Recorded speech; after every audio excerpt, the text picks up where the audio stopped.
বিষয়ক মন্ত্রণালয় একটি নতুন নিয়োগ বিজ্ঞপ্তি প্রকাশিত করেছে, যেখানে সর্বমোট 15টি ক্যাটাগরিতে জনবল নিয়োগ দিয়েছে। আমি আপনাদের সার্কুলারটি দেখিয়ে দিচ্ছি। প্রথমেই বলা আছে ধর্ম বিষয়ক মন্ত্রণালয় প্যানেল আইনজীবী তালিকাভুক্তির বিজ্ঞপ্তি। বাংলাদেশ সুপ্রিম কোর্টের হাইকোর্ট বিভাগ ও আপিল বিভাগ সহ দেশের নিম্ন আদালতে ধর্ম বিষয়ক মন্ত্রণালয়ের স্বার্থ সংশ্লিষ্ট গুরুত্বপূর্ণ মামলা পরিচালনা ও তত্ত্বাবধানের ক্ষেত্রে রাষ্ট্রপক্ষের আইন কর্মকর্তায় সহায়তা করার জন্য 3 জন প্যানেল আইনজীবী তালিকাভুক্তির লক্ষ্যে আগ্রহী বিজ্ঞ আইনজীবীগণের নিকট হতে নিম্নবর্ণিত শর্তে সচিব ধর্ম বিষয়ক মন্ত্রণালয় বরাবর আহ্বান করা যাচ্ছে।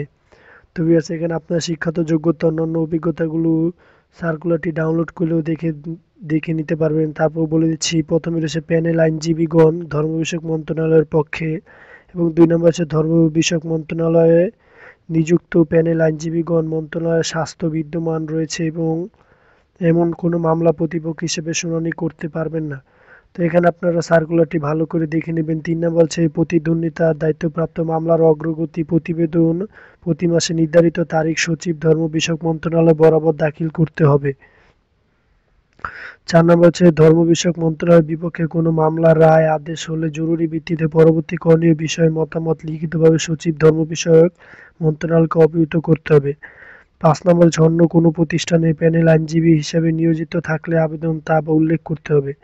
6 নম্বর হচ্ছে আবেদনকারীকে ঢাকায় বসবাস করতে হবে, এবং 8 নম্বর হচ্ছে হাইকোর্ট বিভাগে আইন পেশায় কমপক্ষে 5 বছর অভিজ্ঞতা থাকতে হবে।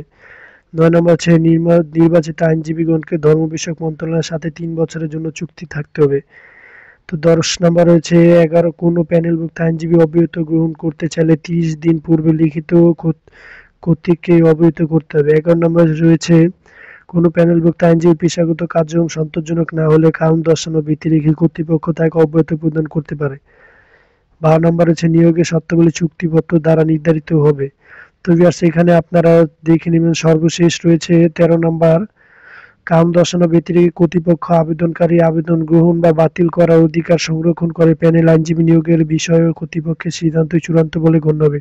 তা আবেদনের সাথে নির্বাচিত কাগজপত্র দিয়ে আপনাদের দাখিল করতে হবে। যারা আগ্রহী প্রার্থী তারা অবশ্যই 28 ফেব্রুয়ারি 2025 বিকাল 5 ঘটিকার মধ্যে সরাসরি ডাকযোগে নিম্নের ঠিকানায় আবেদনটি পৌঁছে দিবেন। এখানে ঠিকানাটি দেওয়া আছে, এই ঠিকানা বরাবর আপনারা আবেদনটি করবেন। তো ধন্যবাদ ভিউয়ার্স, আবারও দেখাবো নতুন কোনো ভিডিওর মাধ্যমে।